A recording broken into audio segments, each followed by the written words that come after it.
work, and it's exciting to see the report of the committee finally laid. So you can effectively say that the first stage has come to an end, and most importantly, the fact that the committee recommends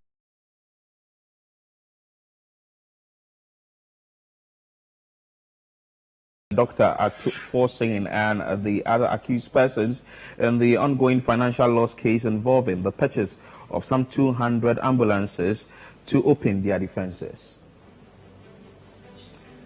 And also, Tema Oil Refinery, Ghana Maritime University, among others, disconnected from the national grid by the National Task Force of the Electricity Company of Ghana for non-payment of bills.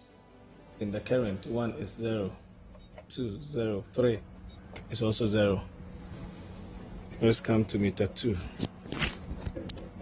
Meter 2 is also the same thing. Later on CNR Extra, over 1,000 residents of Sun City, a suburb of Budumburam in the central region, left stranded following their eviction by a litigant in a land dispute. Any baby are quantity, I am quadahi, Menem bank it to a quadahi. Meant to Miss Samina Comicrum. It's Miss Lano, Ocean, or you'll be my wife. Mineral if a midjack and Miss Kenya 5 city.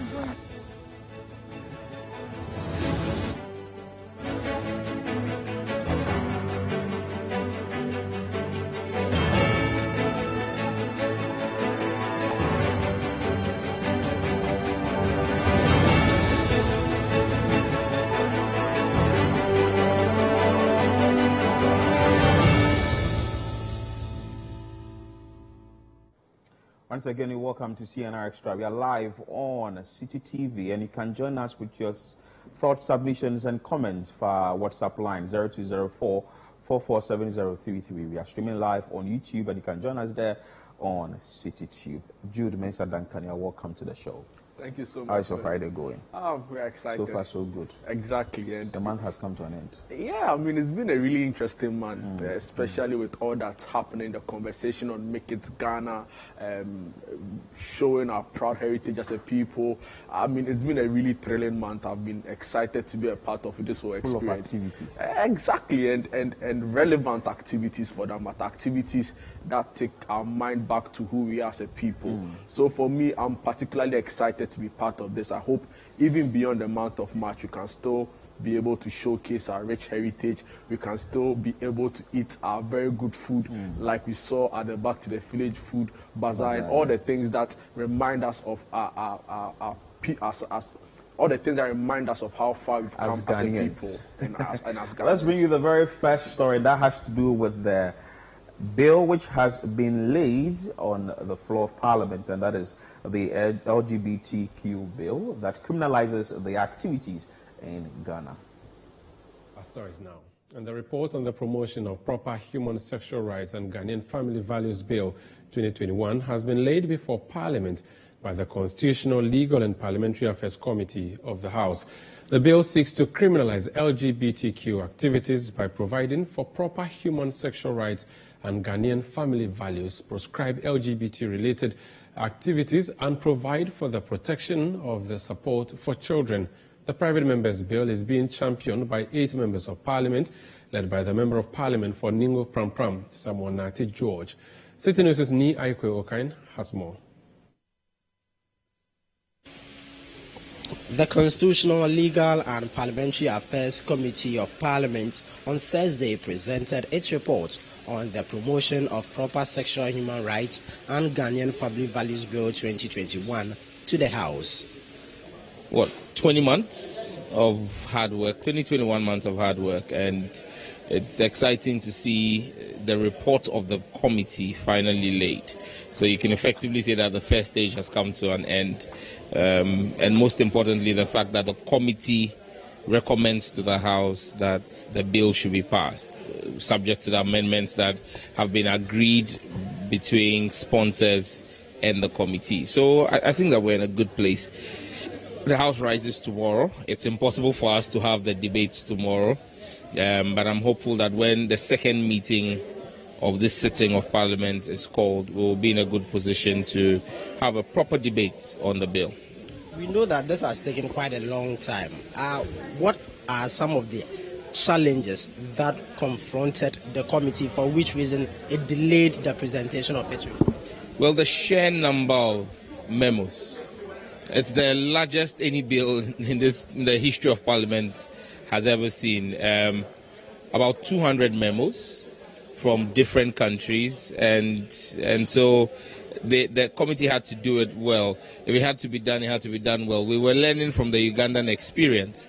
Uganda passed the bill or a law without going through ticking all the boxes, crossing their T's and dotting their I's, because they just followed public sentiment.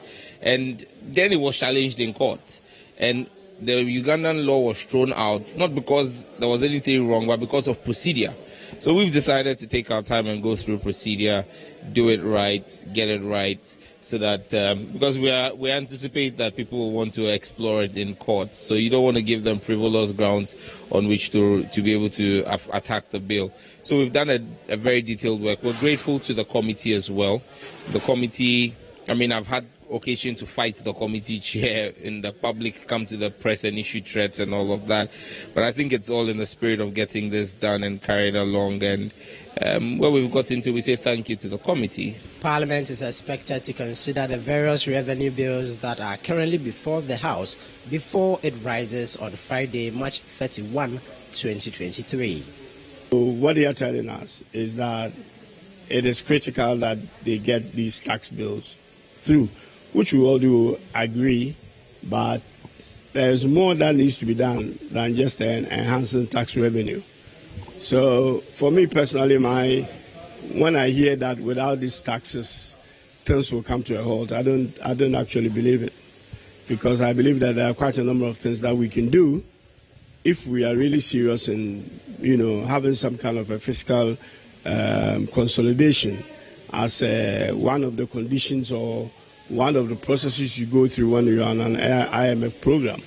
You cannot just be enhancing your revenue. You also have to rationalize your expenditure for you to be able to narrow the deficit, and means that you borrow less, because the accumulation of your deficit is what eventually becomes your debt. So I am not convinced by that argument. On the other hand, what they are saying, as I did say before, that if those are one of the things that IMF requires for us to get the extended credit facility, then you can say, okay, but then the question becomes, for me, I always want to get something in return. I don't sign blank checks. I want to make sure that the government is also doing something serious, not the cosmetic things they've been doing on the expenditure side, that there are serious expenditure items that need to be looked at. One of them still remains there, obviously, to reduce the government ministers. And then other wasteful expenditures like the cathedral and other things that they intend to spend money on. Meanwhile, a group calling itself Youth in Accountable Governance on Thursday picketed at the entrance of Parliament in support of the revenue bills currently before the House. Why don't we allow ourselves to be part of this whole process and hasten the process that the Parliament will be able to pass this bill on time, because it seeks to protect the Ghanaian youth. That is where our interest is. Secondly, in the same bill, it says it's going to generate more revenue so that government can be able to create jobs for the youth. Why don't we have to support this? Vanuatu's Trade Commissioner to Ghana, Hugh Ayi, also paid a courtesy call on the Speaker of Parliament. In fact, the Commission here has so many programs for the year. We want to ensure that the name Vanuatu becomes a household name in Ghana. We also are in touch with the Football Federation of Vanuatu to have their national football team play the Black Stars somewhere in the end of the year. We'll be working with the Ghana Football Association in this regard. We are also forming so many clubs in Ghana. We call them the Vanuatu Business Fan Club, and then we also have the Vanuatu Social Fan Club. This will basically be for students in the second institutions to learn more about Vanuatu and probably to prepare the grounds to visit Vanuatu as part of their tourism ventures. Then we also do have so many trade programs that will be coming out within the course of the year for Ghanaians who want to establish business in Vanuatu, and then also for businesses who want to establish their presence in Ghana. Reporting from Parliament, my name is Ni Aikwe Okain for City News.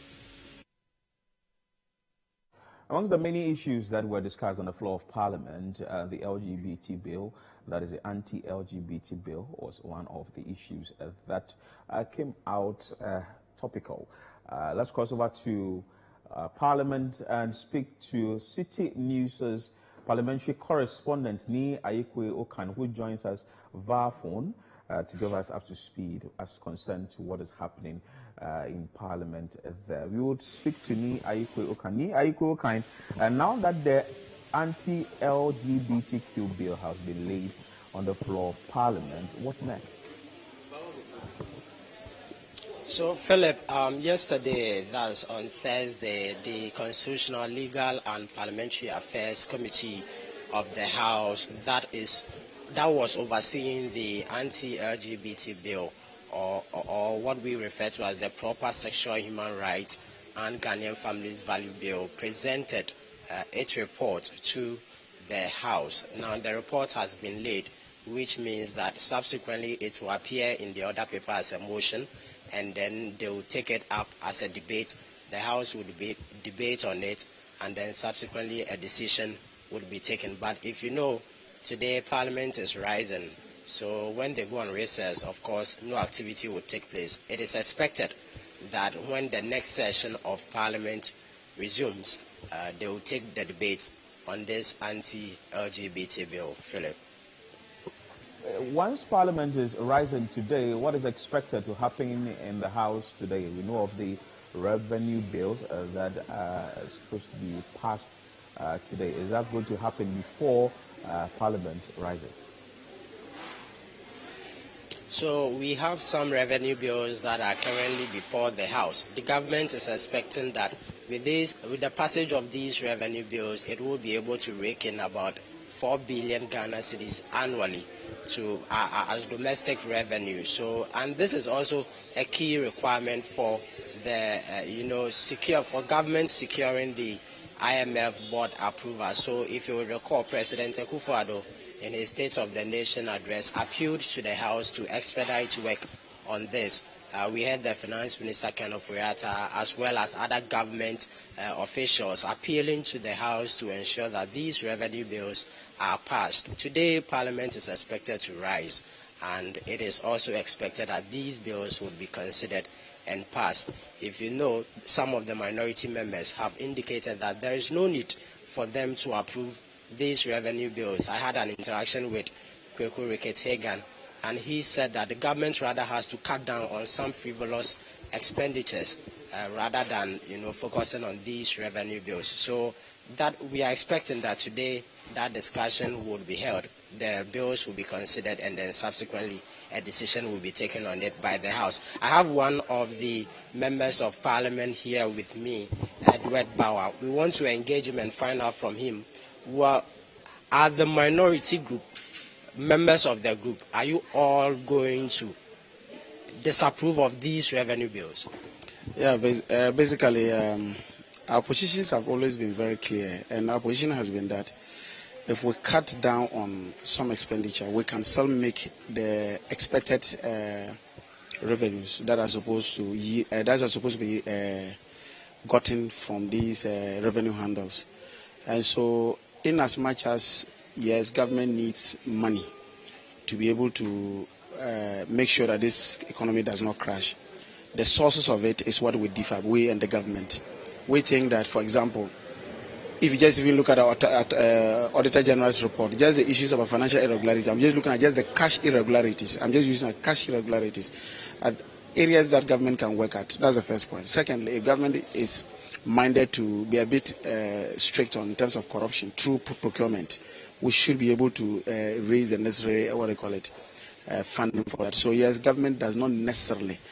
In as much as you realize that the impression they create is that they are supposed to be part of the conditionalities under which we will access the IMF bailout.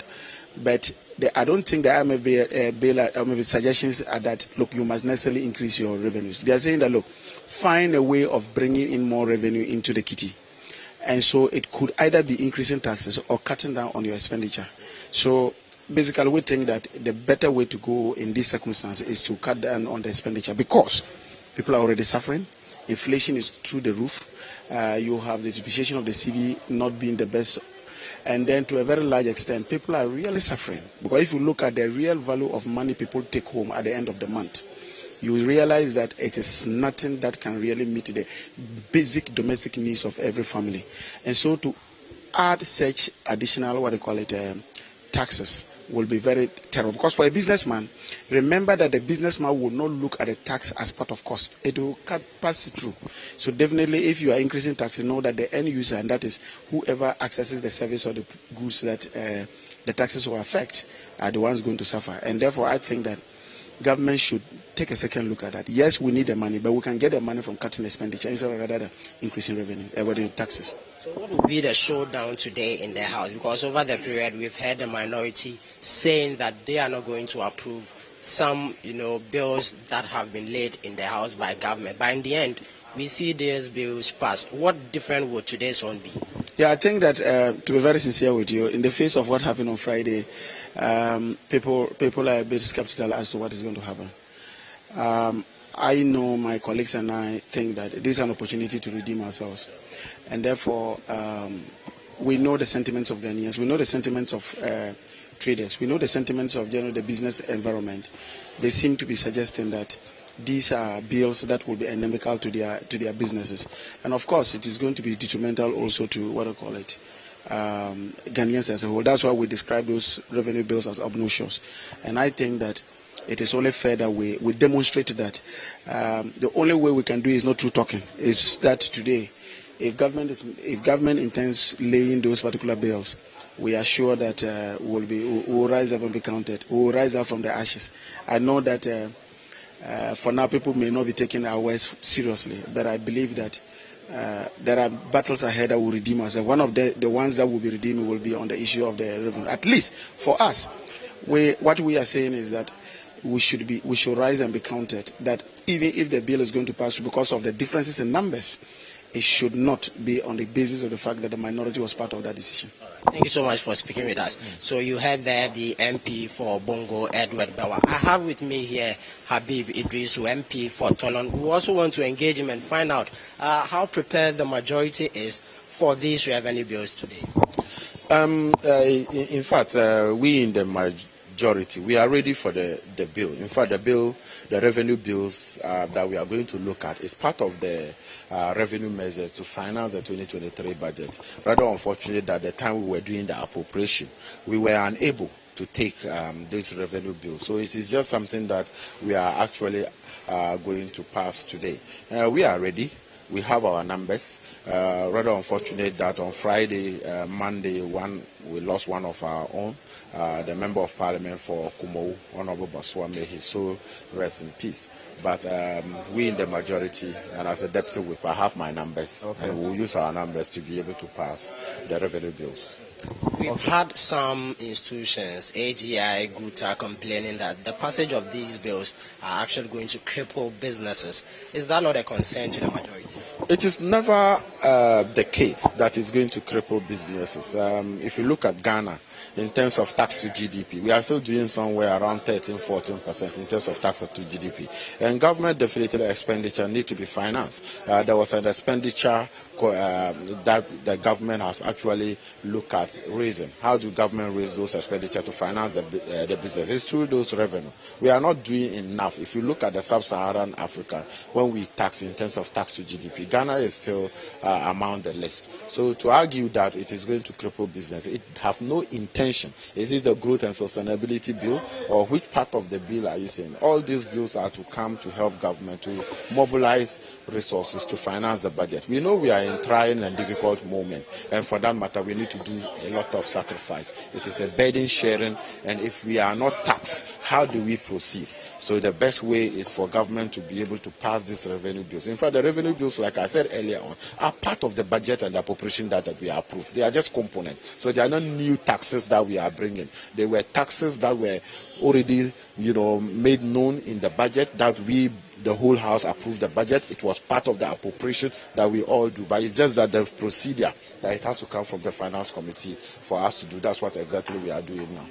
Thank you so much for speaking with us. So you heard the MP for Tolon Habibi Bisu, who also doubles as a deputy majority whip of the House. So it's been discussions on the revenue bills currently before the House. Exactly. Thank you so much, Aikwe. It's obvious that it's going to be a very long day, long night at Parliament today. We wish you all the best, and make sure that you bring us updates of what is going to happen on the floor today. Interestingly, last week, Friday, it was the same issue where we had a very long period on the floor of Parliament.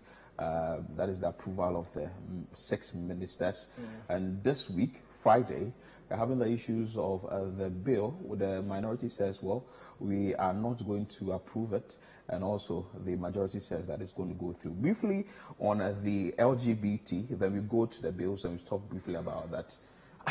I mean, Philip, on the LGBT bill that has been laid on the floor of Parliament, I mean, it continues to be a very contentious issue. And for those on both sides of the arguments, they continue to make their cases and their voices heard as to why they oppose or they support the bill. I mean, I've listened to certain people in academia make some interesting arguments as to why people who subscribe or who would identify as LGBT or an ally deserve that sort of recognition. They make an argument of the fact that it's a human rights issue, basically, and for that reason, it shouldn't be left to some people to debate or have conversations as to whether or not human rights should be granted. I mean, if you also do some reading, I mean, people like former U.S. Senator Rick Santorum, he's written extensively in his book, It Takes a Family, as to how the activities of people who identify as LGBT sort of erode, in his word, the moral ecology of a society. So the arguments continue to happen. And I mean, bringing it down to here in our country, you have a president who many are of the view that he's been, to some extent, slightly inconsistent in his utterances. You recall in his 2017 interview with Al Jazeera, where he said that it was bound to happen in Ghana. And you see, if you subject it to some critical analysis of the president's posturing on the matter, you understand where he's coming from. Because to be fair, 15, 20 years ago, it was totally unheard of to even mention it anywhere in the country. And I can tell you that the report is a very interesting report. Yeah, and now as we find it, you get the sense that, I mean, the conversations are coming to the national fore. People are now having some of these conversations. So his engagement, his press briefing with the Vice President of the United States of America, Kamala Harris, when the question was posed to both leaders, he said that when Parliament is done with the work, it will now come to him. Of course, you saw the backlash from some section of the public and, of course, from the Speaker. So now that the bill has been laid in Parliament, we'll be following the debates keenly. We'll be looking at the arguments, and we'll be glad to report on it. Let's look briefly at the revenue bills, what these bills are, and the details of the bills. We know of the Income Tax Amendment Bill. We know of the Excise Duty Amendment Bill. We know of the Growth and Sustainability Levy. You could just share with us what the details of this then. Yes, so Philip, for these three bills, we get an impression from the majority and government that it is a prerequisite, really, for the IMF boardroom agreement so the country can improve the economy, can grow the economy. So if this is not passed, then we are going to be in very deep waters. The minority also are pushing the point that you don't necessarily need to introduce these new taxes. You can cut your expenditure and make way for some of these you can cut your expenditure, and that will also give you the leeway to still go ahead with the IMF board level agreement. So interesting times, but let me just take you through these three taxes and what they intend to do. So for the Income Tax Amendment Bill, government is hoping to raise some 1.2 billion Ghana cedis, and basically it's an additional tax band for the rich, withholding tax on lottery winning. So those who are into gaming, government is coming for them. Then also to revise individual personal income tax bands. Now, the excise duty amendments bill, which has got a lot of people talking for those in the cigarettes and tobacco importation business. So this to revise the excise rates for cigarettes and tobacco. And this is interesting because government makes the argument that if you look at what the situation pertains, for instance, in the sub-region or ECOWAS, there were revisions to some tax policies surrounding cigarettes and tobacco, for instance, the use of it. But in Ghana, these revisions weren't made. So government is now looking at ways they can tap into some of these, this particular one to raise some money. Some 450 million Ghana cedis is being eyed by government, hoping that if they're able to pass this, some 450 million Ghana cedis should be in the government kitty. And now this is the interesting one, growth and sustainability levy. And this is a 5% of profits before tax, increase the affected business groups from 9 to 15, and also expected to raise 2.2 billion Ghana cedis. And this is where you hear a lot of the traders come in and talk about how this is going to negatively affect their businesses. I mean, it's going to be interesting because it puts the minority in a very difficult fix. Mind you, government is saying that this is what we need to get an IMF agreement. And you recall Mahama, former President Mahama, in one of his previous engagements, public lectures, he called on government to go to the IMF. So it puts the minority in a difficult fix because in one breath, you need to make up for their showing on the ministerial approval and how it didn't go well. Now you have a party leader, presumptive leader of the party, in former President Mahama, who's in the past called for the government to go to the IMF. And now you need to also appease disgruntled Ghanaians who feel that the minority are not living up to expectations and are taking government for a ride. I mean, we heard Honorable Edward Bauer in an interview with our colleague Ayikwe when he says that, see, we believe that government needs money, but government can make money by cutting down expenditure. Cutting down on expenditure, exactly, down on and not necessarily. And as of last week, they went in to approve the ministers. And it's not even only the ministerial approval. Look at the presidential staffers, for instance. So now we understand that there are over 1,000 staffers at the presidency. Well, all of these things. This conversation wouldn't come up to make it. It's obvious that it's going to be a very long day, long night at Parliament. But trust us here on TV and CTFM will bring you all the actions that will be happening on the floor of Parliament today concerning the 3 revenue bills. You are still watching CNR Extra here on CTV. Still to come. Over 1,000 residents of San City, a suburb of Budumbram in the central region, left stranded following their eviction by a litigant in a land dispute. Stay with us. We'll be back with more stories.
Plus is a fully skimmed evaporated milk.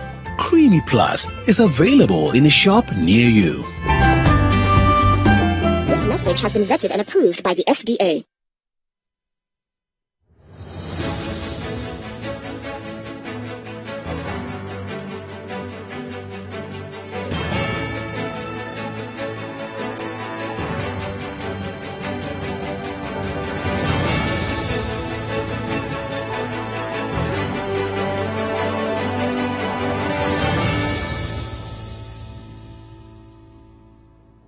welcome back, and you can join us with your thoughts, submissions, and comment via WhatsApp line 0204447033. Let's bring you some more stories. And the High Court in Accra has directed the minority leader, Dr. Atuforsen, and other accused persons in the ongoing financial loss case involving the purchase of some 200 ambulances to open their defenses.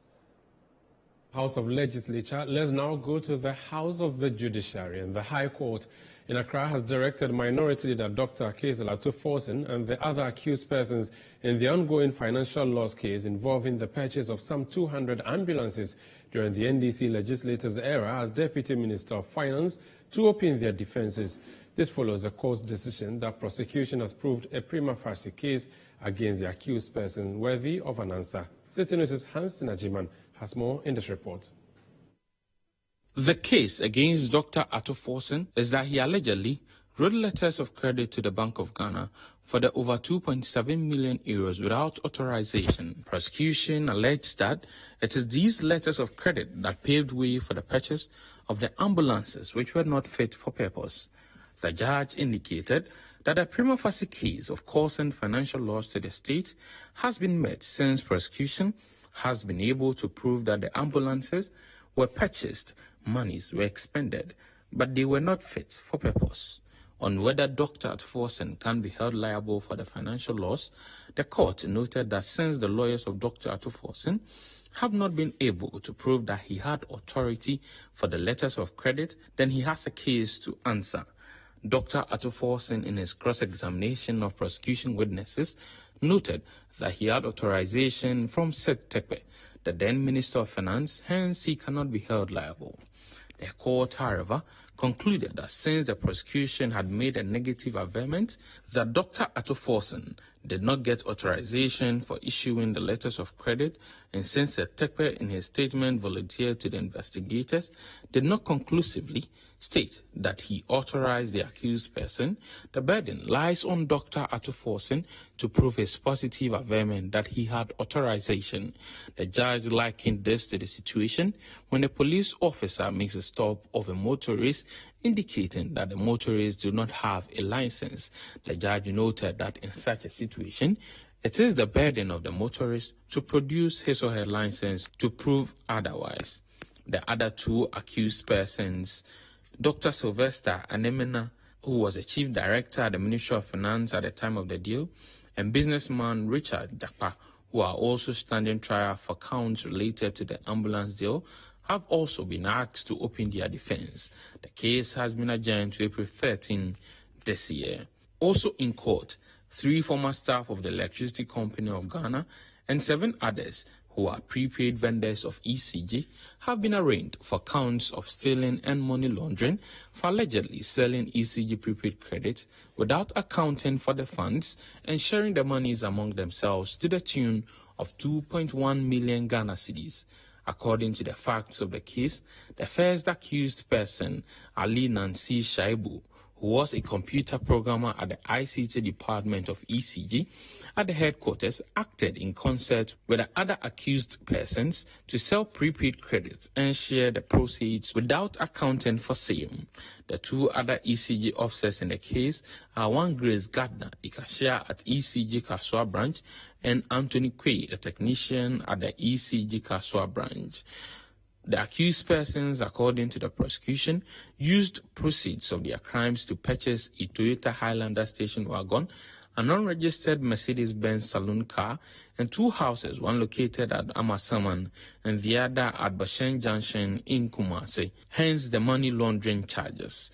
Prosecution indicated that the accused persons admitted the crime and have since returned 282,600 Ghana cedis of the proceeds.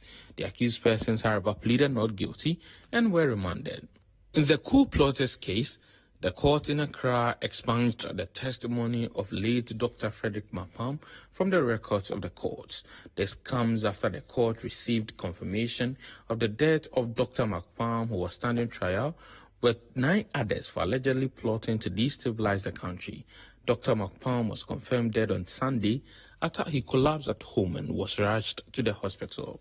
Prior to his death, Dr. Mapam has entered his defense and testified that the state, through its prosecution witness 3, planted all the evidence that is being used against him. However, some of the other accused persons did not get the opportunity to cross-examine him before his untimely death. The court, after being notified of his death, then directed that the records of his testimony be expunged from the records as his testimony was incomplete. The second accused person has therefore been directed to open his defense. So the case involving the purchase of some 200 ambulances that is ongoing concerning the financial loss case involving the minority leader, Dr. Atifos, and then other persons have been adjourned to April 13. And this issue came about where the High Court has directed the two individuals, or the three individuals in this particular case, to ensure that they open their defenses. But the court is handling the issue, and it looks like it's something that I think has been there for a very long time. Yeah, and personally, I expect it to even drag much further. If you ask me, we understand that Dr. Atifos, who at the time was the deputy finance minister, he requested or was alleged to have written letters of credit to the Bank of Ghana for some 2.7 million euros, and of which he used in procuring some ambulances, which we understand now that was when he was a deputy finance minister, which we understand now were not fit for purpose. And he and his lawyers make the simple arguments that he had authorization from his boss at the time, who was finance minister, Mr. Seth Tekpe, and so he's not liable for some of these accusations and claims made against him. So I expect, now that they've been asked to open their defense, I expect them to be able to prove that indeed he had he had the authorization. Yes, he had the authorization from Seth Tekpe at the time to go ahead with some of the deals. So it's like I'm saying, I expect it to drag. I don't expect that to will end anytime soon. So we'll be following this closely, and as and when we get any additional information to report on, we'll bring it to our viewers and listeners. And now that is adjourned to April 13. Certainly, on April 13, all the updates on the story will be bringing it to you live here on City TV. Away from that story, let's bring you the story that is also making a round that has to do with the issue of the Electricity Company of Ghana. And the Electricity Company of Ghana has disconnected the Tama Oil Refinery and Ghana Maritime University, among others.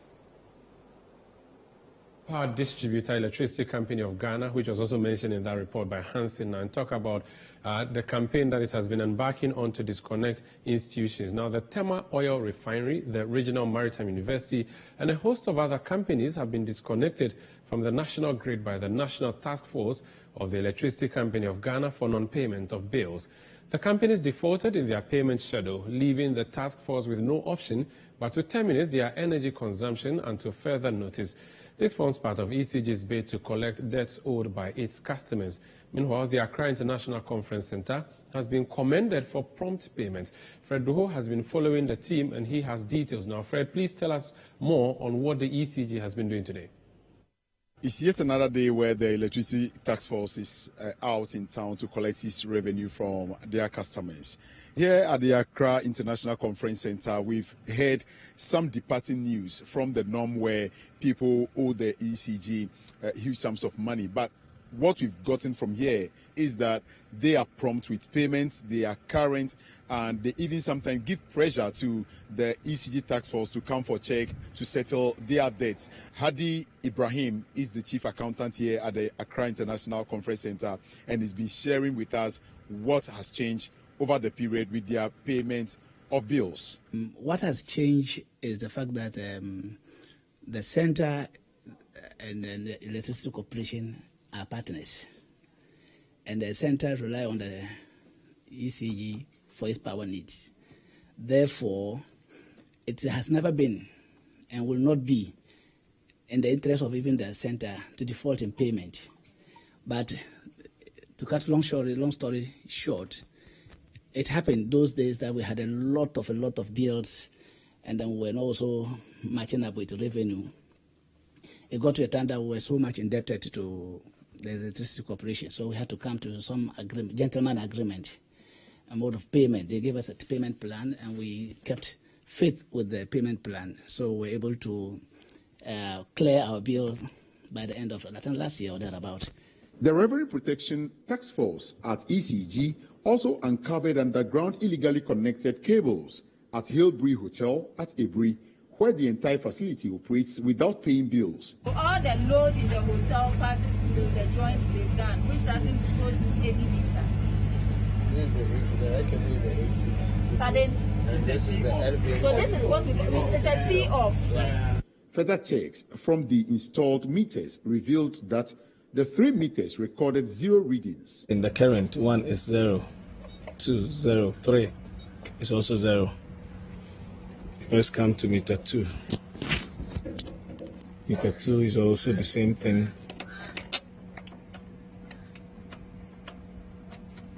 V1, 0, V2. The V1 is 223, V2, 223, V3, 229. Current, 1, 0, 2, 0, 3 is also 0. So it means that all that they are using, it's on bypass. They are using it free. Meter 3.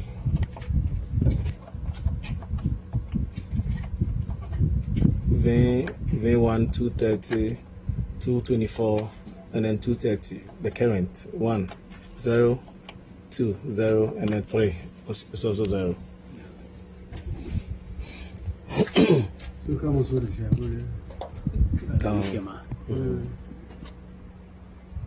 Meter 4.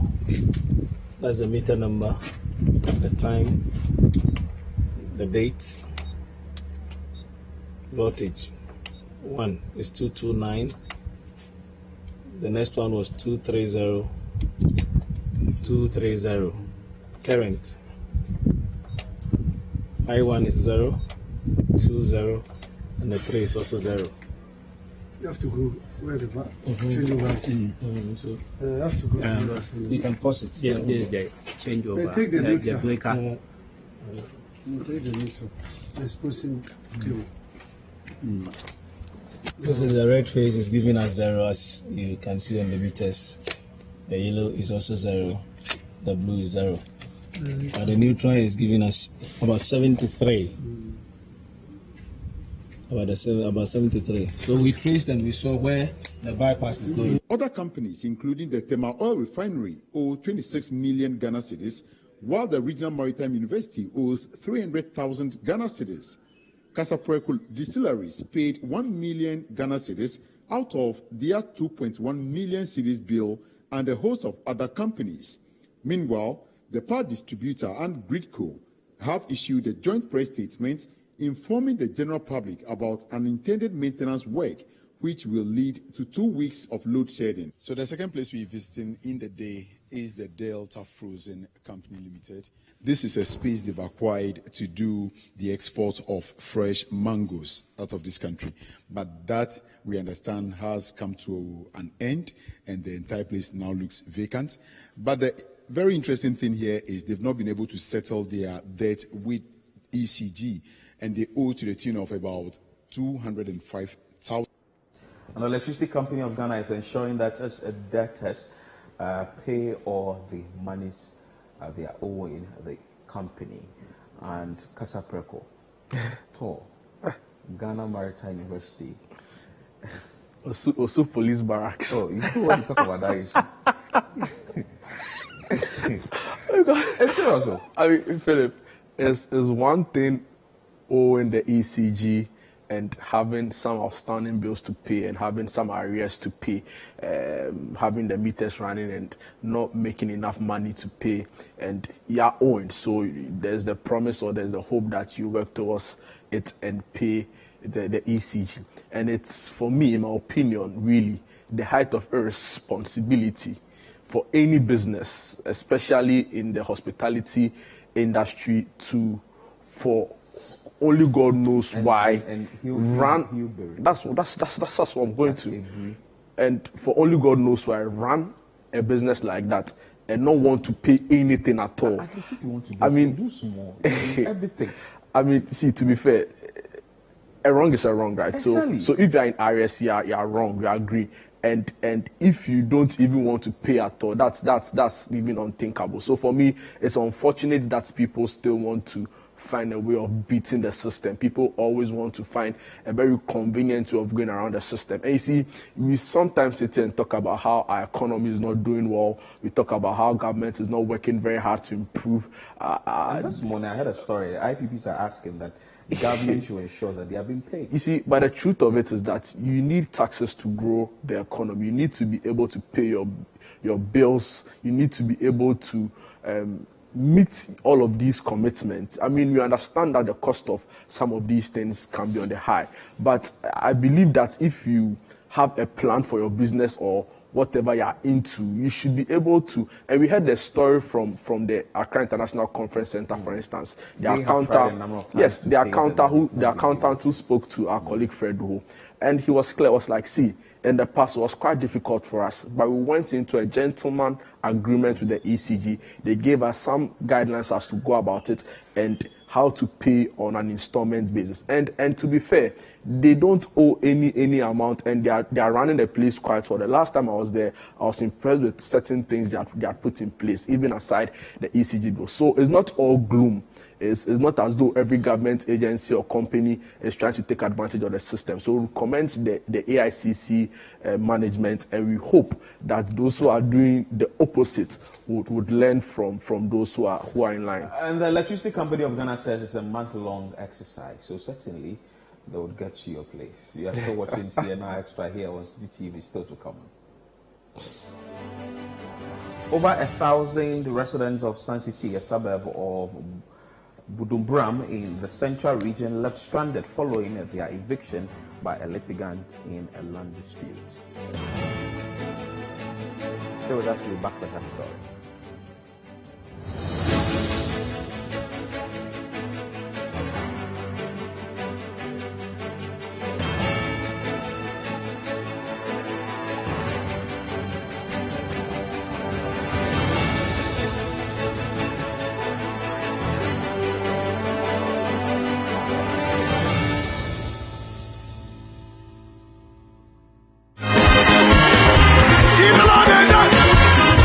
Hooray! Harvest Praise is 25 years! Come and let's celebrate 25 years of sharing his story and his praise. Ministering at the Silver Jubilee edition is praise and worship legend Don Moen. God is good all the time. The young, sensational and anointed minstrel Moses Bliss. Miracle, not Jesus. And the host choir, the Evergreen Harvest Gospel Choir. As always, Harvest Theatre will deliver a soul-inspiring drama performance. Join us at the UPSA Auditorium on Good Friday, 7th April 2023, 4 p.m. sharp. Tickets, single, 80 Ghana cedis, double, 150 Ghana cedis, and VIP, 150 Ghana cedis. Dial *725*1155# on all networks and buy your tickets now. Tickets are also available at Airport Shell, Bachana Total, Sunny 88.7 FM, and all Harvest Chapel branches in Accra.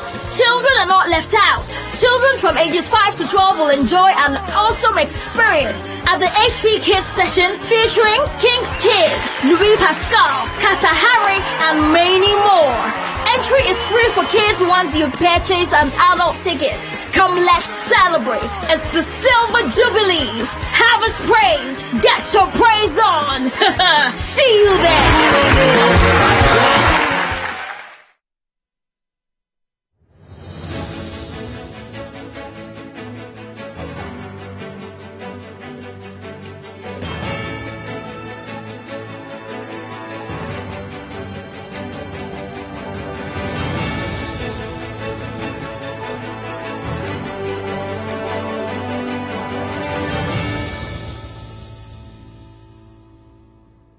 Welcome back, and let's take you to the central region where thousands of residents in Sun City, a suburb of Budumbram, have been left stranded. 1,000 residents of Sun City, a suburb of Budomburam in the central region, have been left stranded following their eviction by a litigant in a land dispute.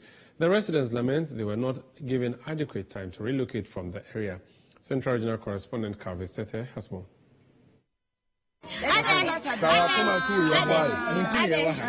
The eviction exercise started around 7 a.m. on Thursday after police officers and task force forcefully ejected residents from the 15-acre land at Sun City, a suburb of Gomwa Budomburam and the Gomwa East District of the Central Region. It was such an emotional scene as residents were evicted from their houses by the litigants under the supervision of task force and police. Personal belongings of the affected persons were thrown out of their rooms and entrances locked with padlocks provided by the litigant. The litigant claims to have won a court case against property owners of the area. Some stranded residents shared their frustration with City News. Mr. Adams one, and show no mobile say, what was as number Mr. Bubachra, and yes, bro, your committee, what's the young can you bet you?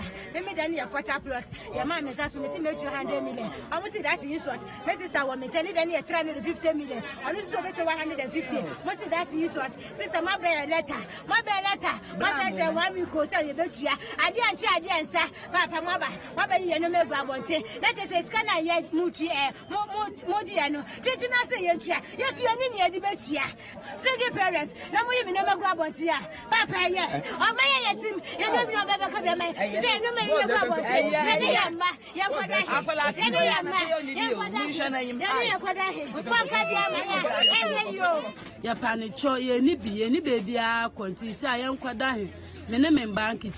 on me to me soon Sam in your man come crew. It's Miss Lano, no, you'll be doing my way. Mineral for me, Jack and Miss Kenya 5 city. And some of them we never go to the free them. I never try one thing. It's a promotion of Mukabi my wife. When I buy gas, I'm not great. So what's the Emia? None of us saw the choir that would bring me a house. I am a poor. Yes, I am a boy, and I don't know why. Yes, I am. The litigant declined to speak to the media about the development. However, the district chief executive for Gomwa East, Solomon Dakukwam, who was not happy with the fast pace of the exercise, believes the developer should have given ample time to the occupants of the structure to move out. The DCE asked residents who have been evicted not to move from the area, but stay and wait for proper guidelines to ensure they move smoothly. October, November last year, and the processes that we are following, which they are very much aware, is quite different from how they have led this exercise here to throw out people from their homes when as DCE and as Assembly, clearly they have circumvented the laid down procedure that they themselves told us we have to follow. As I speak, we have our documents as far as police legal department seeking permission before the police will follow us to go and help a developer take possession of his property, which the court has granted to him. So I see no reason why the same thing cannot be replicated here. And so early this morning, they rushed here with those thugs. I saw that bus with those filthy people in the car come and throw people out of their homes illegally.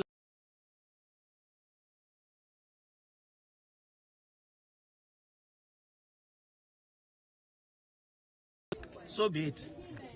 But if you have no other place to go and you break the padlocks and enter the place, you have every latitude to do that because the assembly or the processes have been circumvented and we cannot be part of that type of arrangement. Alice, it's a good sign that government, that is the Gomwa East Municipal or the District Assembly, has waded into the issue to ensure that, well, it's being addressed amicably. And shelter is very key. You wouldn't have someone staying at a particular place and overnight he or she will be evicted. I don't know if they were given prior notice for ahead of this exercise, and if not, once that the assembly is into the issue, well, they should be resolved amicably. I mean, some of the affected persons, our colleague Calvis spoke to, mentioned that I mean, in some of these things, you can understand. If you even give them 1 month notice, it's not you can enough. understand the show of frustration and anger, really. Like you said, it's a good step that local authorities have stepped into it. I think that it's very important that at least in the meanwhile, within the period, we are able to find some shelter for them, considering the rains and everything that's happening. And I mean, some of them have very young children, so exposing them to some of these harsh conditions. The conditions really, for me, is not the best. And we want to, some of them also have the view that all that is happening is an illegality. So we expect that they take it up to a competent court of jurisdiction and we get some finality on this matter. But in the meantime, we hope the police are able to forestall any repercussions or any activities that will generate violence in the area. And we hope the local assembly and all other relevant stakeholders will be following this keenly, and they should be able to take a decision that will inure to the benefits of all parties involved. Well, now that this issue has gotten some attention, well, the various stakeholders show that it's being addressed. My name is Philip Nilati. I did this with Jude Mensa Duncan. This is how we end today's edition of CNR Extra here on City TV. Many thanks for your time, as you do always, and keep watching City TV.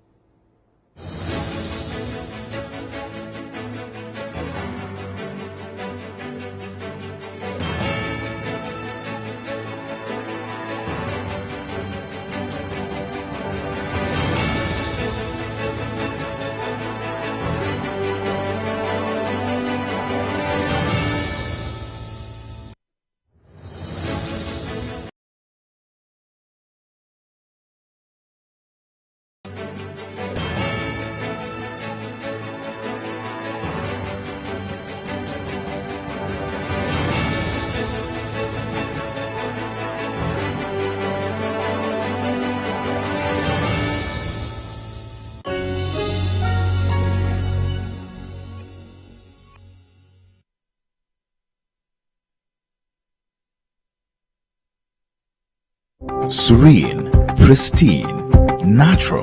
This is Maha Beach Resort, set on the seafront in Atuabo, and the rich oil